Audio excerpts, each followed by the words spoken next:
ఆశీర్వాదం పొందబోవారందరూ యేసుని చెంతకు రారండి, యేసుని వాక్యం వినరండి.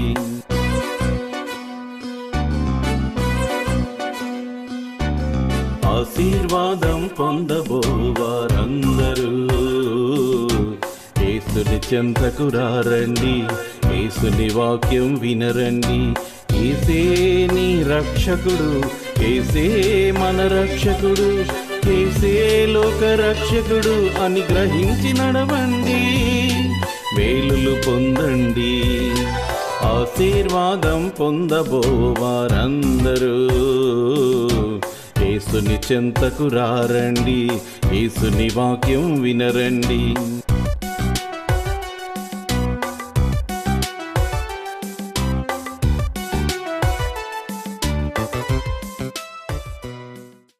టీవీ ప్రేక్షకులందరికీ మా సింఫాస్ గ్రేస్ లూథరన్ సంఘము రాజమండ్రి వారు అందించుతున్న అందరికీ ఆశీర్వాదం అనే టీవీ ప్రోగ్రాం తరపున ప్రత్యేకమైన వందనములు తెలియజేస్తున్నాం. ఇప్పుడు మా సంఘ కాపరి, మా ఆత్మీయ తండ్రి గారైన బ్రదర్ సుందరాజు పైడిమల్ల గారిచే వాక్య సందేశమును విందాం. క్రీస్తునందు ప్రియమైన నమ్మకమైన దేవుని బిడ్డలారా, దేవుని ఆత్మలారా, మీ అందరికీ మన రక్షకుడు, మన ప్రభు అయిన యేసుక్రీస్తు వారి ప్రశస్త నామమున శుభములు, నా నిండు వందనాలు తెలియపరచుకుంటున్నాను. దేవుని బిడ్డలారా, ఈరోజు విత్తబడుతున్న ఈ వాక్యం మీ జీవితాలకు ఒక కొత్త మలుపు తిరుగుతుందని నేను ఆశపడుతున్నాను. ఎందుకంటే ఇంతవరకు మనకి బాప్తిసం గురించిన మర్మాలు విన్నాం. మరి ఇప్పుడు త్రియేక దేవుని యొక్క త్రిత్వ పండుగ మర్మాలు విందాం. త్రిత్వ పండుగ అనేది కొంతమందికి నచ్చటం లేదు, అది కొద్దిమందికే. ఎందుకంటే వాళ్ళకి వాక్య జ్ఞానం కొదువ. వాక్య జ్ఞానం ఉన్న వాళ్ళందరికీ కూడా త్రియేక దేవుని తెలుసుకోవడం చాలా అవసరం. త్రియేక దేవుడు అంటే అన్యులలాగా, ఇతరులాగా రకరకాల దేవుళ్ళు కాదు, ముగ్గురు దేవుళ్ళు కాదు, ఏక దేవుడు. దేవుని యొక్క ప్రతిబింబాలు, దేవుని యొక్క పవర్, దేవుని యొక్క శక్తిని మూడు రకాలుగా మనం చూస్తున్నాం అనేది ఈ త్రిత్వ పండుగ మర్మం. చెప్పాలంటే ఒక అగ్గిపెట్టె ఉంటుందండి, అందులో అగ్గిపుల్ల ప్రారంభంలో ఉంటుంది. అగ్గిపుల్లను గీస్తే మంట వస్తుంది, మంట ఆరిపోయాక బొగ్గు అవుతుంటుంది. ఒక్క దాంట్లోనే మూడు ఇమిడి ఉంటాయి. దాన్ని టోటల్ అగ్గిపుల్ల అంటారు. వెలుగుతున్నప్పుడు అగ్గిపుల్ల అంటారు, అది బొగ్గు అయిపోయినప్పుడు అగ్గిపుల్ల అంటారు, వెలగక ముందు అగ్గిపుల్ల అంటారు. దేవుని బిడ్డలు, దేవుడు కూడా తండ్రిగా ఉన్నప్పుడు దేవుడే, కుమారుడిగా ఉన్నప్పుడు దేవుడే, పరిశుద్ధాత్మగా ఉన్నప్పుడు దేవుడే. మూడు పాత్రలు ఆయన పోషించారు. ఒక్క ఆయనే, అవతారాలు కూడా కాదు. దైవం అవసరాన్ని బట్టి మన మధ్యకు ఆయా పాత్రలుగా మన మధ్యకు రావడం మనం చూస్తున్నాం. దేవుని బిడ్డలారా, ఉదాహరణకు దేవునికి పిల్లలు కావాలా? పిల్లలు కావాలంటే ఆయన ఆత్మ. ఆత్మ అంటే గాలి. గాలికి భార్య ఉండదు, గాలికి పిల్లలు ఉండరు. గాలి మనకి ఎలా కనపడదో ఆయన రూపం కూడా అలాగే కనపడదు. అలాగే ఆయన పిల్లలు కావాలనుకున్నప్పుడు ఆదికాండం 1వ అధ్యాయము 26వ వచనంలో మనం చూసినట్లయితే, దేవుడు మన స్వరూపమందు మన పోలిక చెప్పున నరులను చేయుదము అనే మాట అక్కడ రాయబడింది. ఇక్కడ మన అన్న పదంలోనే త్రియేక దేవుడు కనబడుతున్నాడు. తండ్రి, కుమార, పరిశుద్ధాత్మ. నేను అనే పదం వాడినప్పుడు ఏకదేవుడు, మన అనే పదం వాడినప్పుడు బహువచనం. అందుకనే త్రియేక దేవుణ్ణి ఇక్కడి నుంచే మనం చూస్తాం. ఆ దేవుడు మన స్వరూపమందు మన పోలిక అనే పదం బట్టి ఫస్ట్ దేవుడు తన జ్ఞానాన్ని ఉపయోగించాడు.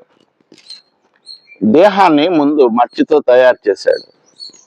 మట్టితో తయారు చేసినప్పుడు ఆ మట్టిలోనికి నాసికారంధ్రంలో జీవవాయువు ఓదగా నరుడు జీవాత్మ అయినని ఆదికాండం 2వ అధ్యాయము 7వ వచనంలో మనం చూస్తాం. కాబట్టి ప్రియులారా, ఆదికాండం 2వ అధ్యాయం 7వ వచనంలో ఉన్నట్టుగా మన పోలిక మన స్వరూపం అందులో కనబడుతుంది. కేవలం దేహానికి ఉన్న రూపాన్ని అనుకుంటున్నారు, లోపల ఉన్న ఆత్మ కూడా దేవునిదే. అదే విధంగా జ్ఞానం దేవుని యొక్క ప్రాణం కూడా దేవుడిచ్చింది. ప్రియమైన దేవుని బిడ్డలారా, ఇప్పుడు ప్రాణం, ఆత్మ, దేహం ఈ మూడిటితో మనిషిని మిళితం చేశాడు. మిగతా జీవరాశులన్నిటికీ ప్రాణం ఉంటది, ఆత్మ ఉండదు. దేహం ఉంటది, ఆత్మ ఉండదు. మనిషికి మాత్రమే మూడు ఉంటది, అదే తత్వం. మనిషిలో ప్రాణం, ఆత్మ, దేహం ఈ మూడు త్రిత్వానికి సాదృశ్యం. మనం ఒక్క మనిషిలో మూడు పాత్రలు ఉన్నాయి. ఒకటి ఆత్మగా, ప్రాణంగా, దేహంగా. ప్రియమైన దేవుని బిడ్డలారా, ఆత్మ దేవుడు పిలిచినప్పుడు ప్రాణం కూడా బయటికి వెళ్ళిపోతుంది. అప్పుడు దేహం మట్టి పాలవుతుంది, మట్టిలో తీయబడింది కాబట్టి. అందుచేత ఇది మనిషిలోనే త్రిత్వం కనబడుతుందని మీకు ప్రేమపూర్వకంగా తెలియచేస్తున్నాను. అందుచేత దేవుని విషయంలో అనుమానాలు పడడానికి వీలు లేదు. త్రియేక దేవుడు తండ్రిగా ఆయన ఈ లోకంలో పరిపాలించాడు. మనుషులు చేసే పాపాన్ని బట్టి, పాప పరిహారార్థమై రక్త ప్రోక్షణ ఆవశ్యకమనే ఆ విషయాన్ని బట్టి రక్తాన్ని చిందించాలి. కాబట్టి పాత నిబంధన కాలంలో బలులు అర్పించేవారు. బలులు అర్పించి పాప క్షమాపణ పొందేవారు. అయితే ఆ బలుల వల్ల ప్రజలకి, తన బిడ్డలకి శాశ్వతమైన పరిష్కారం దొరకట్లేదు గనుక దేవాది దేవుడే నరవతారిగా ఈ లోకానికి రావడానికి నిర్ణయించుకొని ఒక కన్యక స్థానాన్ని మరి ఎంచుకున్నాడు. కన్యక గర్భాన్ని ఎంచుకొని దేవుని యందు ఆనందించిన మరియమ్మ గారిని ఎంచుకొని ఆమె గర్భంలో నుంచి పరిశుద్ధాత్మ ద్వారా ఈ లోకానికి వచ్చిన సంగతి బైబిల్ మనకి స్పష్టంగా తెలియచేస్తుంది.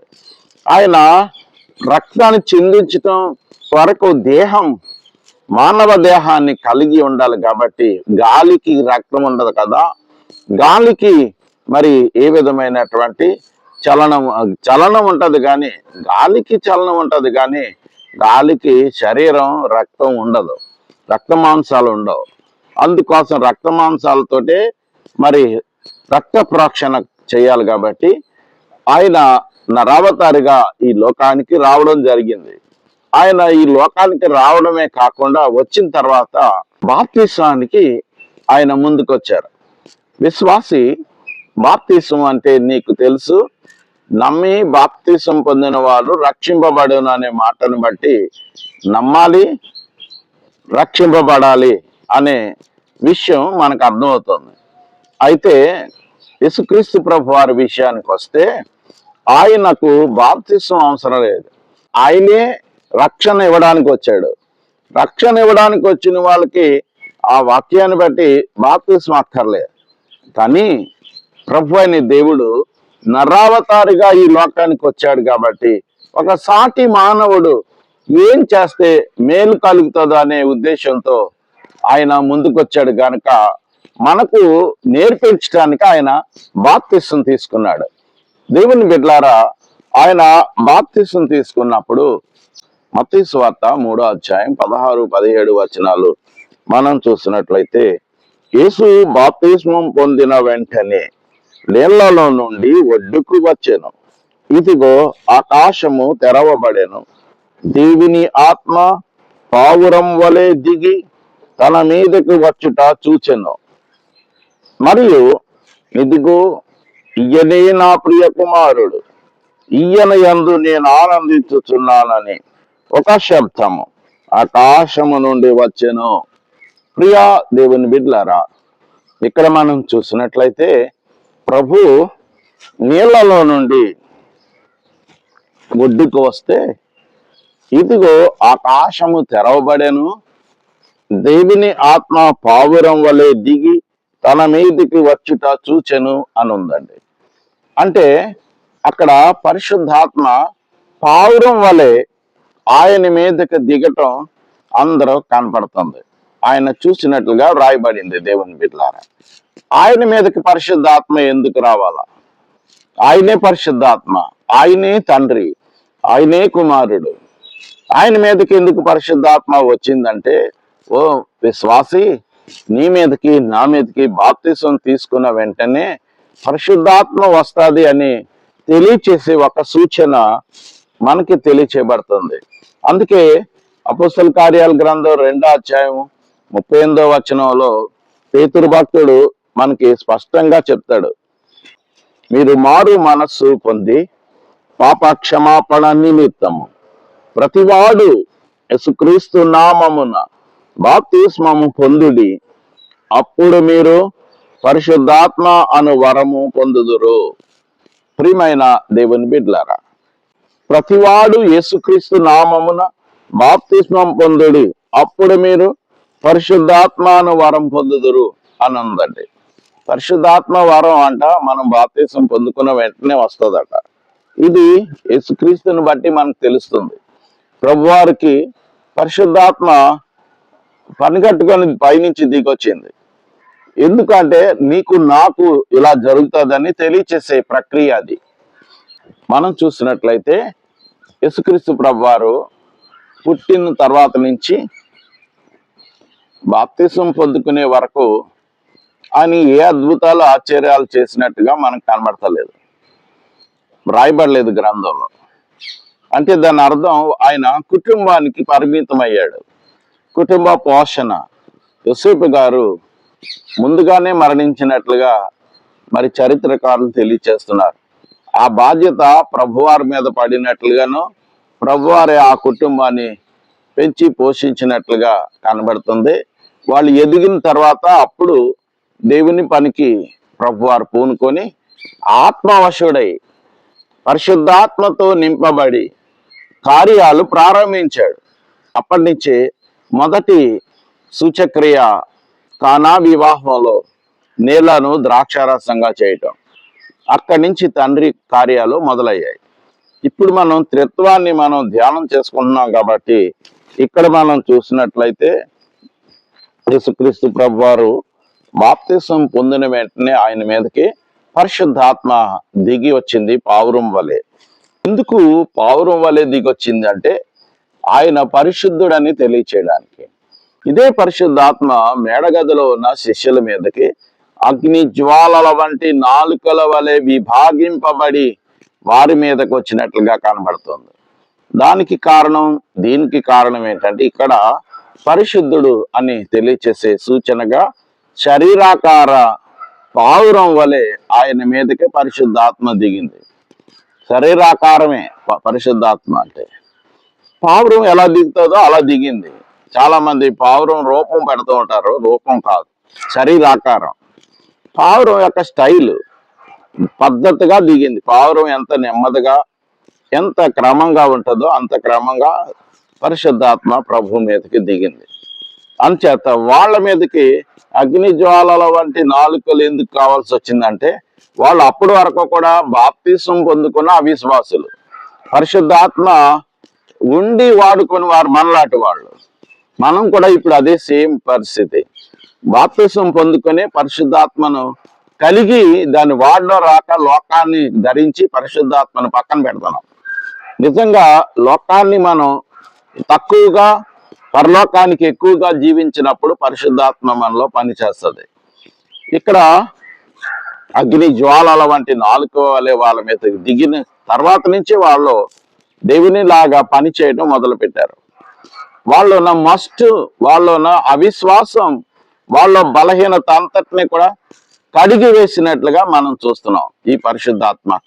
ఇక్కడ పరిశుద్ధాత్మ పావురం వల్ల ఎందుకు దిగిందంటే ఆయనే పరిశుద్ధుడు, ఆయనే పవిత్రుడు, ఆయనకి కడగవలసిన పని లేదు. అదంతా కూడా ఫార్మాలిటీ, మనకి తెలియడం కొరకు. కాబట్టి మూడవది ఏంటంటే ఇక్కడ 17వ వచనంలో ఇదిగో ఈయనే నా ప్రియ కుమారుడు, ఈయన యందు నేను ఆనందించున్నానని ఒక శబ్దము ఆకాశము నుండి వచ్చెను. ఇది తండ్రి సూచన, యేసు ప్రభు కుమారుడు సూచన. పరిశుద్ధాత్మ పావురం వలె దిగిన ఆ పరిశుద్ధాత్మ, ఈ మూడింటిని కలిపి త్రిత్వంగా మనం ధ్యానం చేసుకుంటాం. కాబట్టి ప్రియ దేవుని బిడ్డలారా, త్రియేక దేవుడు ఇక్కడే కనబడుతున్నాడు. త్రియేక దేవుడు ఆదికాండం 1వ అధ్యాయం 26వ వచనంలో చూసాం మనం. త్రియేక దేవుణ్ణి ఇంకా చాలా మంది అనుమానిస్తూ ఉంటారు. మీకు ఏ డౌట్లు ఉన్నా దయచేసి నా నెంబర్కి ఫోన్ చేసి తెలుసుకోండి. ఇంకా డీటెయిల్గా కూడా చెప్పడానికి నేను ముందుకు వస్తాను. దేవుని బిడ్డలారా, దేవుని విషయంలో త్రిత్వాన్ని అనుమానించటానికి వీలు లేదు. త్రిత్వాన్ని అనుమానించారంటే మీరు అపవాది సంబంధులు అని ఖచ్చితంగా చెప్పాలా. బైబిల్లో ఉన్నదే నేను మీతో పంచుకుంటున్నాను, బైబిల్లో లేనిది కల్పించి మీతో పంచుకుంటలేదు. ఇక్కడే త్రిత్వాన్ని మనం స్పష్టంగా చూస్తున్నాం. మనకి 4 సువార్తలు ఉన్నాయి.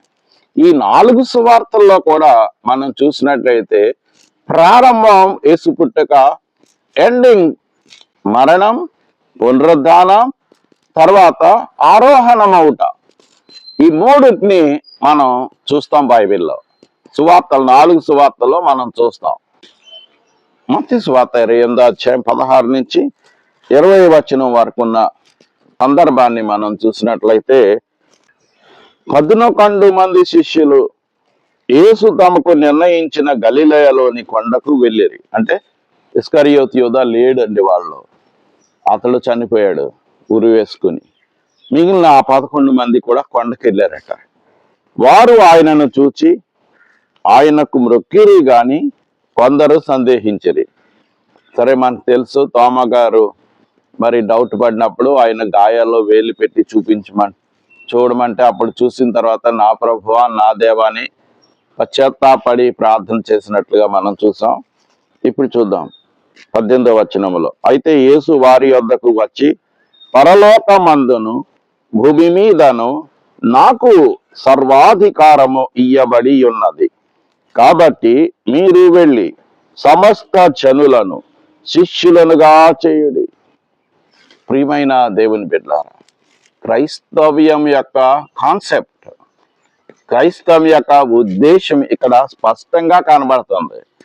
మనం ఇదొక మతంలాగా భావించుకొని బాప్తిసం పొందుకొని క్రైస్తవులం అయ్యామని బైబిల్ చదువుకుంటూ ప్రార్థన చేసుకుంటూ మన మతం మందే అనుకుంటూ చర్చికి ఎప్పుడు పడితే అప్పుడే వెళ్ళి ఏదో కాలక్షేప క్రైస్తవ్యాన్ని చాలా మంది అనుభవిస్తున్నారు.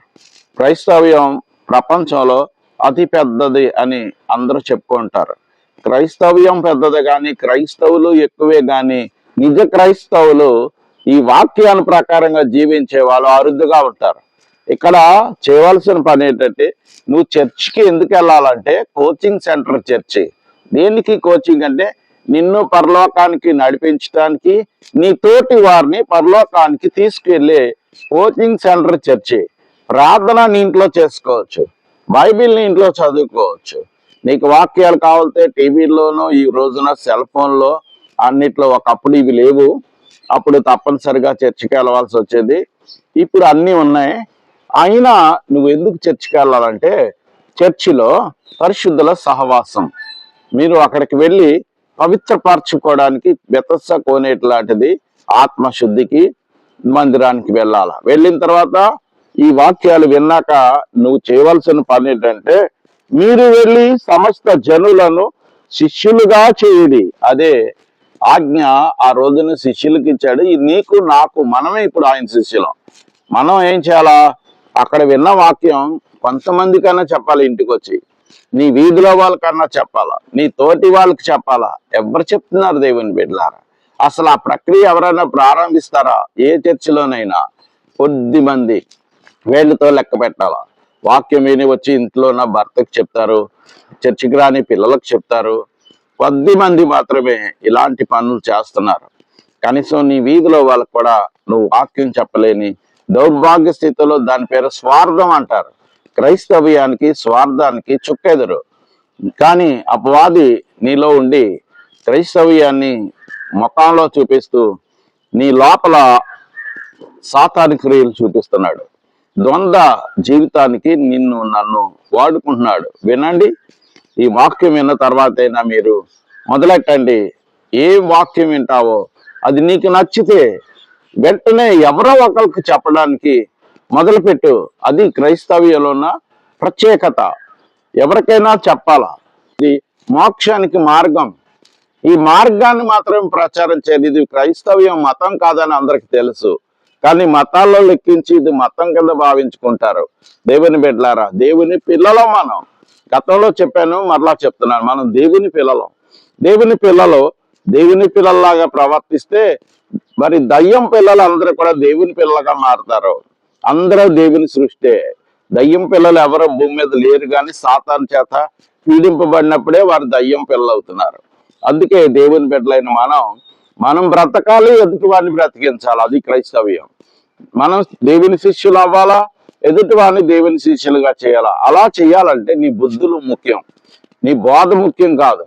నీ బుద్ధులతో యేసుని నమ్ముకుంటే ఇంత మంచి వాళ్ళు అవుతారా అనే ఆలోచన ఎదుటి వానికి కలిగించాల. నీ సత్ప్రవర్తన ఎదుటి వాడిని రక్షిస్తుంది.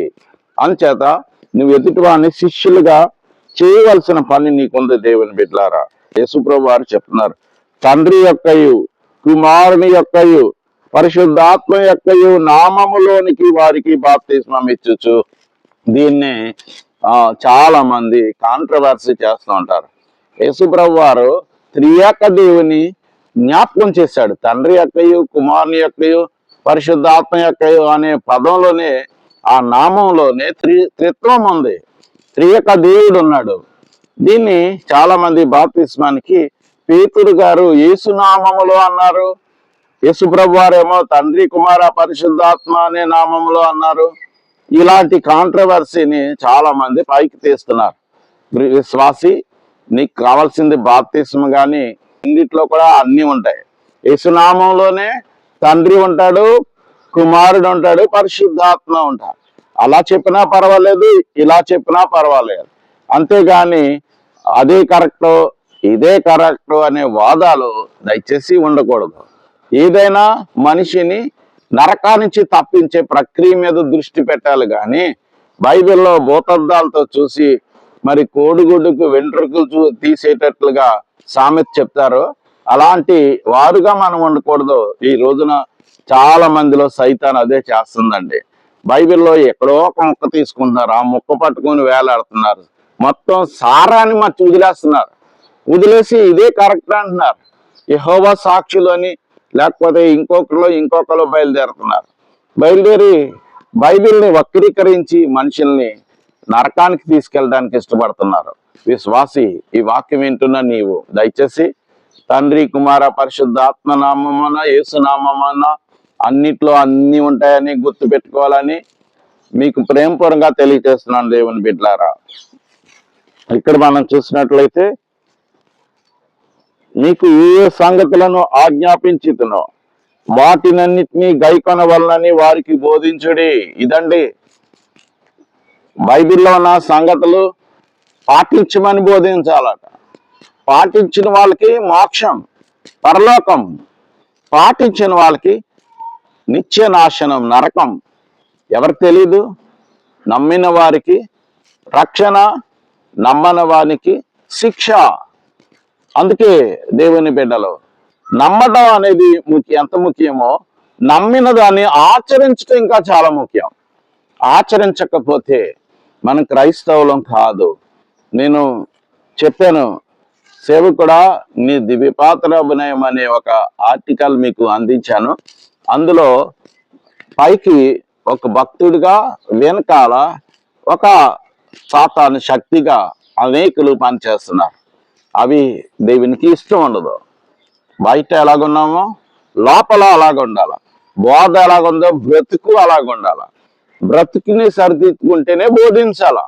బ్రతుకులో సరిదిద్దుబాటు లేకుండా బ్రతుకేమో లోకస్తుడుగా ధనాపేక్షతో, ఆ జీవపుడంబంతో, ప్రజాకర్షణ, ప్రజలు ఇంకా ఇంకా కావాలనుకున్నావు, మంచిది. వాళ్ళు పరలోకానికి తీసుకెళ్లే మార్గం నీ దగ్గర ఉండాలంటే నీ దగ్గర కూడా పరిశుద్ధత ముందు ఇంపార్టెంట్. అందుకే విశ్వాసి, నువ్వు బోధకులను చూడొద్దు, బైబిల్ని చూడు.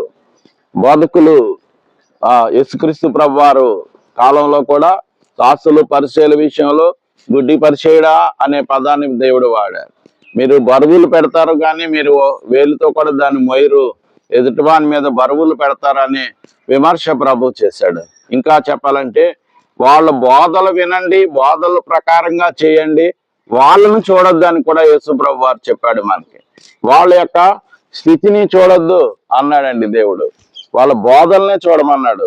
ఈ వాక్యం విన్న తర్వాత యేసుక్రీస్తు ప్రభు వారు చెప్పినట్లుగా మరి ధర్మశాస్త్రోపదేశకుల యొక్క బోధలకే విలువిమ్మన్నాడు కానీ వాళ్ళ యొక్క బ్రతుకును చూడొద్దు అన్నాడు యేసు ప్రభు వారు. అలాగే నీవు ఈ రోజున వాక్యం బోధిస్తున్న మా బోధలకే మీరు విలువ ఇవ్వండి, బైబిల్కి విలువ ఇవ్వండి.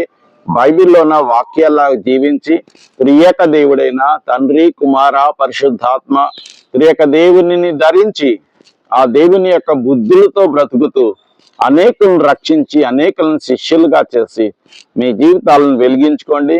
మీ బ్రతుకుల్లో నిజమైన క్రైస్తవులుగా క్రైస్తవ్యాన్ని చూపిస్తూ అందరి జీవితాల్లో మీరు ఆనందాన్ని నింపండి.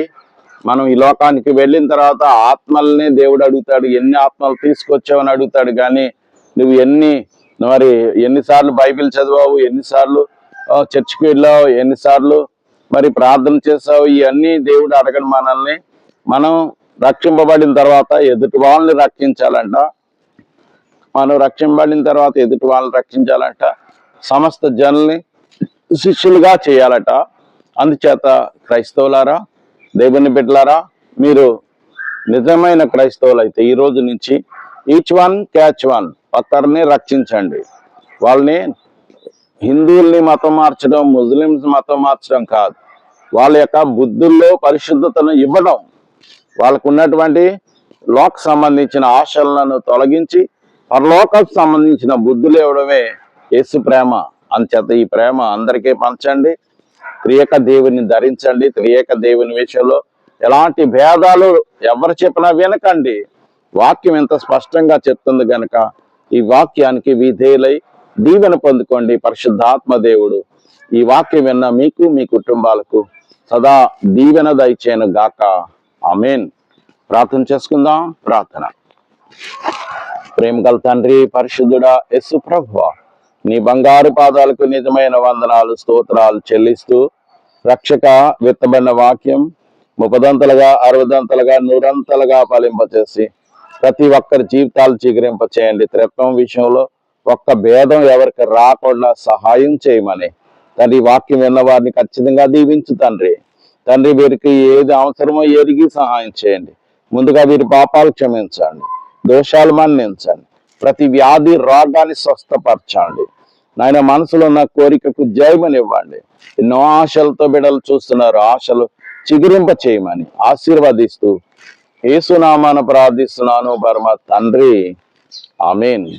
తండ్రి, కుమార, పరిశుద్ధాత్మ త్రియేక దేవుని దీవెన ఈ వాక్యం విన్న నీకు, మీ కుటుంబాలకు ఖచ్చితమైన మేలు కలగడానికి తోడైండును గాక. Amen. Amen. Amen. Praise the Lord. వందనం. ఇప్పటి వరకు వినిన ఆధ్యాత్మిక సందేశం ఆశీర్వాదకరంగాను దీవెనకరంగాను ఉన్నదని మేము విశ్వసిస్తున్నాం. మీ ప్రార్థన అవసరతలు మాకు తెలియపరచగలరు. మా యొక్క చిరునామా brother Sundarraju Paidimalla, care of Shri Sebreti Lazar గారు, treasurer, Saint Paul's Grace Lutheran Church, Gorakshanpeta, Rajahmundry 533103. మా యొక్క ఫోన్ నంబర్లు 9848628658. మరి యొక్క నెంబరు 9908990978.